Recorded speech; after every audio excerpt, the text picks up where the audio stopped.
my dear friends, you're in the Military of a Summary channel, and in this video we're going to discuss the most important events that took place during the previous 12 hours. We have a lot of very interesting updates, so let's start. The situation is getting worse and worse, and first let's talk about the Odessa region. According to information we have, Odessa is without power. A power facility in Odessa was struck by the Russian army overnight. The consequences of the strike are being investigated. The city has been experiencing a blackout for several weeks amid prolonged outages in Odessa. Residents of buildings without power continue to block streets. People are taking to the roadway demanding that power be restored. The blockades are causing conflicts with drivers who are unable to pass through the blockade areas. So when talking about Odessa, first of all, we're talking about just about power outages. So this is the only crisis situation here. But when talking about the city of Kyiv, there are much more problems. There are problems with electricity, heat, water, and with frost. The mayor of Kyiv, Klitschko, called on Kyiv residents to leave the city due to the energy crisis. Kyiv only has about half the electricity it needs. So this is not the beginning of the official evacuation of the city of Kyiv. As of now, the mayor is just calling people to do this, but we need to understand that after the next massive missile and drone attack that most likely is going to happen within the next days, the authorities of Ukraine will most likely will announce the mass evacuation of the capital of Ukraine due to power outages. The mayor of Kyiv also emphasized that this is the first time in the history that during such severe frost, a large parts of Kyiv has been left without heat and with a huge electricity shortage. So as you can see, today is the 17th of January 2026, and the Kyiv's authorities haven't managed to finish the restoration of the energy, let's say, infrastructure of the city of Kyiv. And at the same time, we continue receiving reports that the Russians are about to finish the preparation before another massive missile and drone attack. For example, Zelensky yesterday has issued a statement claiming that Russia is preparing for another large-scale combined missile and drone attack on Ukraine. Last time he did this, there was an attack the same day. However, there will be no attack tonight as Russian preparations are not complete yet, but the Russians are about to finish them. At the same time, Zelensky believes that he can stop the war. According to him, the Ukrainian delegation has departed for the United States for talks. Zelensky also announced it includes Umerov, Budanov, and Arachmiya. So the delegation of the United States of Ukraine is traveling to the United States of America, where today they're going to have probably the most important meeting since the beginning of the special military operation, because Zelensky and the delegation of Ukraine is going to make their proposal. Most likely they're going to make some concessions. I would like to remind you that yesterday we had a lot of interesting articles and updates on this matter.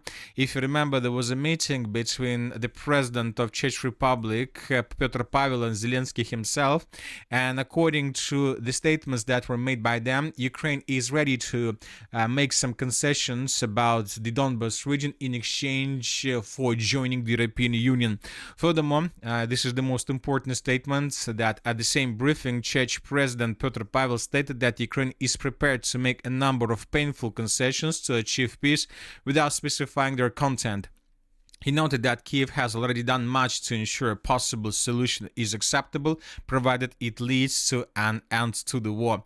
So the delegation most likely is traveling to the United States of America with the purpose to give the states their final proposal, which most likely will be later transferred to the Russian Federation. The Russians will consider this final proposal, and then the Russians will make a decision whether to attack Ukraine with missiles and drones or not. But telling the truth, the Russians most likely understand that all these things with talks, all these things with another peace process could be just a part of a very big game from Ukrainian side.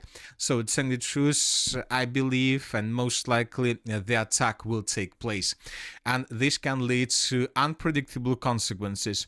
The Russians are preparing for new massive strikes. We have such information from intelligence. So, but some sources are saying that Russians this time are not not going to attack the energy infrastructure of Kyiv.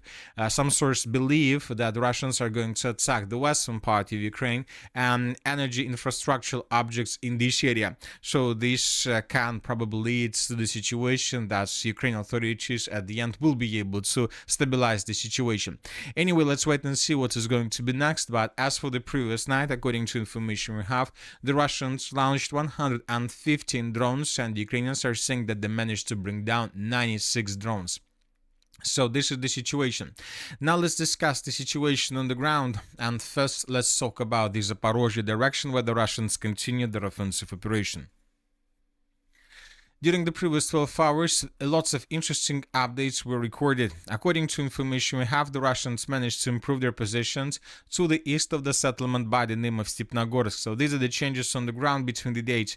This information was provided by a neutral mapper. According to information we have, according to his report, the Russians, as a result of clashes, managed to establish almost complete control over the settlement by Pavlovka, and the Russians managed to break through the defenses of the armed forces of Ukraine in the area of the settlement of Yakovlevka. So according to these reports, the Russians most likely in coming days will establish complete control over the territory, and this will allow the Russians to enter the Orekhov operational space, and from these directions, from these positions, the Russians will continue offensive operation further towards the western outskirts of the city of Orekhov itself.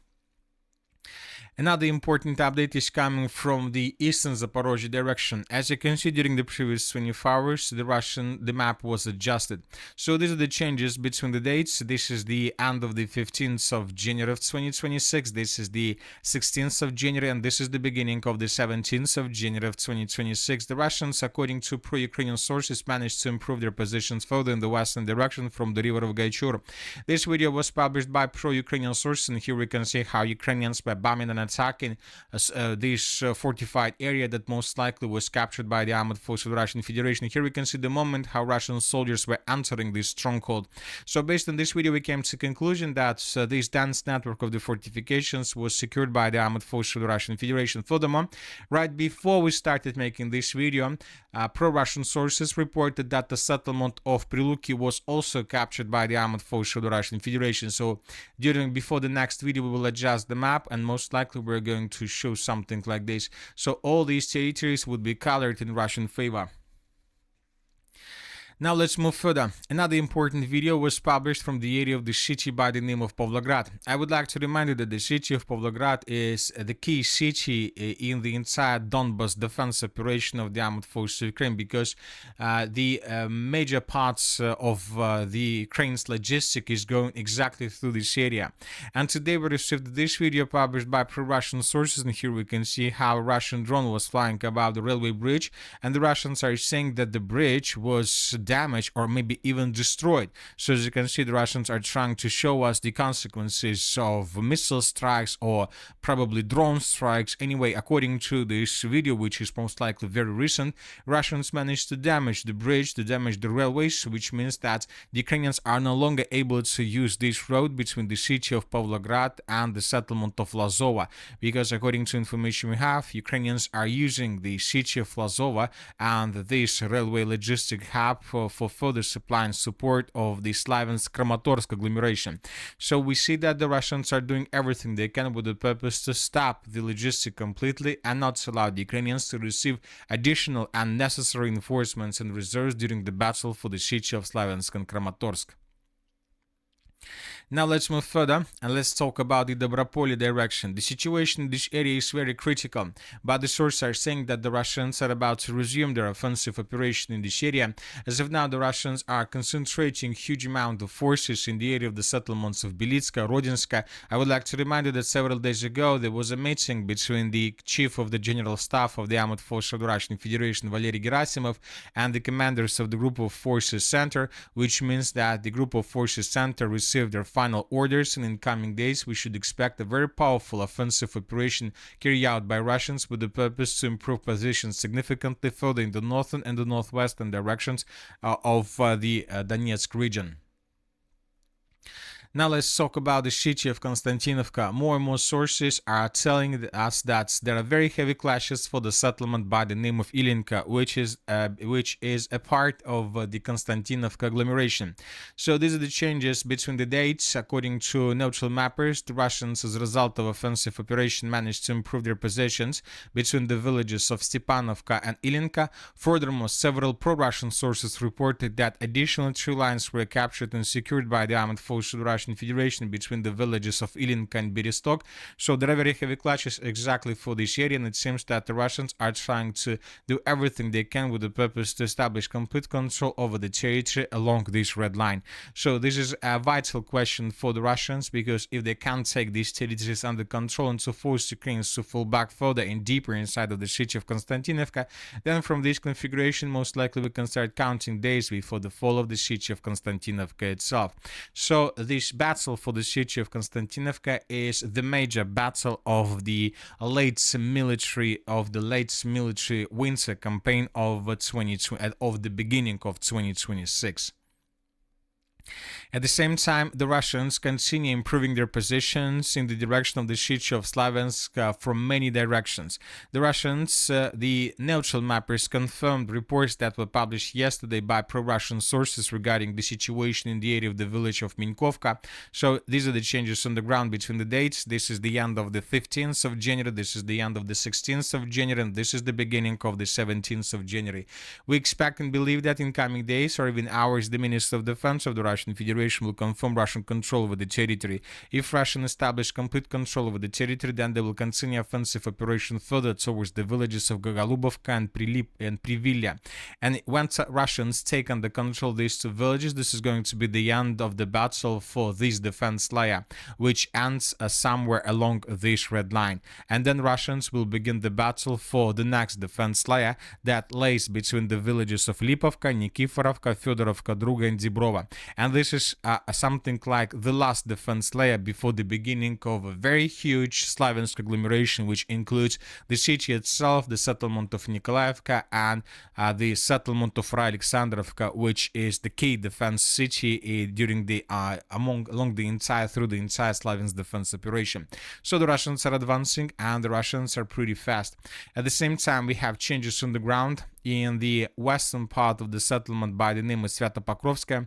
This video was published by pro-Ukrainian sources, and here we can see how Ukrainians were attacking soldiers of the armed forces of the Russian Federation to the west of the settlement of Svyatopokrovsky. So this video confirms that the Russians have their positions there. Based on this video, we have adjusted the map. Furthermore, several neutral mappers also clarified the situation in this area, and we see that the Russians are advancing further in the western direction. Currently, the battle for the settlement of Riznikovka is taking place.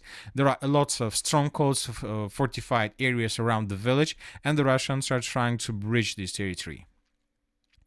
We start receiving updates from the city of Liman. According to information we have, the Russians launched their major offensive operation, and now the Russians are trying to improve their position significantly in the eastern, southeastern, and the southern parts of the city of Liman itself. So the Russians are tasked to get this red line from their current positions, and the Russians during the previous days managed to improve their position significantly. They are still very far to establish control over the territory along this red line, but the Russians are doing everything they can with the purpose to make this as soon as possible.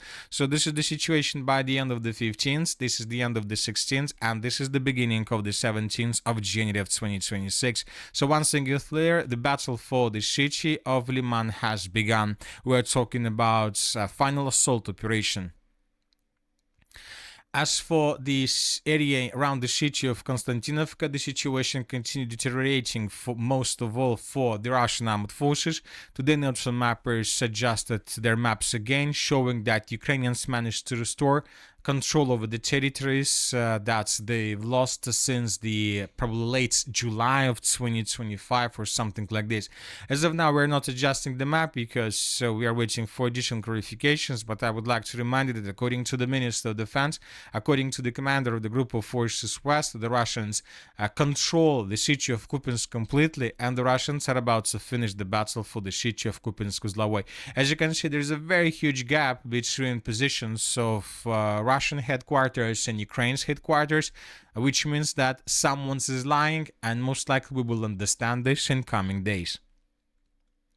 The Volchan's direction, the Russians continue moving slowly but step by step towards the main Ukraine fortified areas. Today we received a report that the Russians managed to encircle the village of Gravska, which is located along the river of Seversky Donetsk. The Russians resumed their offensive operation in the area of the settlement of Staritsa. The Russians are about to force the Ukrainians to leave the village towards this huge forest, and the Russians continue the battle, or finishing the battle, for the settlement of Volchansky Hutory. So the Russians are creating a very strong position on the Ukrainian side of the river of Volcha. They're trying to create a very strong and powerful bridgehead before moving further and deep inside of the Kharkiv region. As for the settlement of Varvarovka, another important video was published by pro-Russian sources. Here we can see a Russian drone. Here we can see another drone that was blocked by some protection nets, but this drone managed to pass this defense layer successfully. Then this drone managed to discover explosives that were installed by Ukrainians. There are two drones even. And then the Russians destroyed these explosives, and the bridge was destroyed completely as well.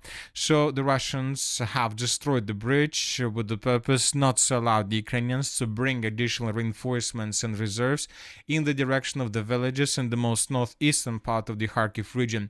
So the destruction of this bridge, first of all, tell us that most likely the Russians in coming days are going to launch something like a special operation carried out by sabotage and reconnaissance group, and their main purpose would be to establish complete control over the villages and settlements on the northern side of the river of Volcha. So Russians most likely will intensify their activities in this area. Furthermore, during the previous night, Ukrainians launched another massive attack with drones deep inside of the territory of the Russian Federation, and between 12 p.m. and 11 p.m. of Moscow time, the Ukrainians launched around 100 drones deep inside of the territory of Russia with the purpose to destroy or damage the objects of critical infrastructure. So let's wait and see what is going to be next. The Russians are about to finish the preparation before another massive missile strike. Ukrainians will transfer their concessions about the Donbas region to the Russian Federation through the American side. And within the next hours or days, we will understand whether the Russians are going to accept them or they will deny it, or they will refuse. And that's it for the short video. Military Summary channel reminds we condemn any violence in the world. Thank you for watching. Subscribe to my channel, put your likes, join my Patreon, and have a good day. Bye-bye.